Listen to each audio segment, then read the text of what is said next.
Welcome to Desai Academy of class 9th.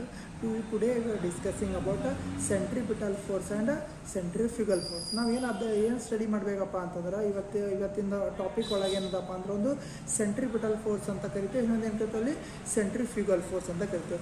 Centripetal force ಅಂದರೆ ಏನು ಮತ್ತು ಸೆಂಟ್ರಿಫ್ಯೂಗಲ್ ಫೋರ್ಸ್ ಅಪ್ಪ ಅಂತಂದ್ರ ಬಗ್ಗೆ ನಾವಲ್ಲಿ ಭಾಳ ಕನ್ಫ್ಯೂಷನ್ ಇರುತ್ತೆ. ಏನು ಕನ್ಫ್ಯೂಷನ್ ಅಪ್ಪ, ಸೆಂಟ್ರಿಪಿಟಲ್ ಫೋರ್ಸ್ ಅದಕ್ಕೆ ಅನ್ಬೇಕು, ಸೆಂಟ್ರಿಫ್ಯೂಗಲ್ ಫೋರ್ಸ್ ಯಾವ್ದು ಅನ್ಬೇಕಂತ ನಮ್ಗೆ ಅದಕ್ಕೆ ಗೊತ್ತಾಗಲಿಕ್ಕೆ ಸ್ವಲ್ಪ ಡಿಫಿಕಲ್ಟಿ ಆಗ್ತದೆ. ಇದಕ್ಕೆ ನಾವು ಪ್ರಾಬ್ಲಮ್ ಸಾಲ್ವ್ ಹೆಂಗೆ ಮಾಡಬೇಕಪ್ಪ ಅಂತಂದ್ರೆ ಒಂದು ಸಿಂಪಲ್ ಆ್ಯಕ್ಟಿವಿಟಿಲಿಂತ ಏನು ಮಾಡೋಣ, ಪ್ರಾಬ್ಲಮ್ ಸಾಲ್ವ್ ಮಾಡೋಣ.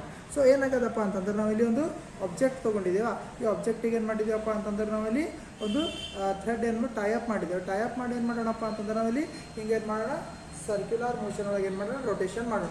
ಇದೇನಾಗ್ಲತ್ತಪ್ಪ ಇಲ್ಲಿ ಸರ್ಕ್ಯುಲರ್ ಮೋಷನ್ಸ್ನಾಗ ರೊಟೇಷನ್ ಆಗ್ಲತ್ತ. ಯಾಕೆ ಸರ್ಕ್ಯುಲರ್ ಮೋಷನ್ ಒಳಗೆ ರೊಟೇಷನ್ ಆಗ್ಲತ್ತಪ್ಪ ಅಂದ್ರೆ ಇಲ್ಲಿ ನೋಡ್ಬೋದು ಸರಳವಾಗಿ ಈಸಿಲಿ ಅಥವಾ ಸರಳವಾಗಿ ನೋಡ್ಬೋದು. ಇಲ್ಲಿ ಆಬ್ಜೆಕ್ಟ್ ಏನಾಗ್ಲತ್ತಪ್ಪ ಅಂದ್ರೆ ಸರ್ಕ್ಯುಲರ್ ಮೋಷನ್ ಯಾಕೆ ಆಗ್ಲಿತ್ತಪ್ಪ ಅಂದ್ರೆ ಇಲ್ಲ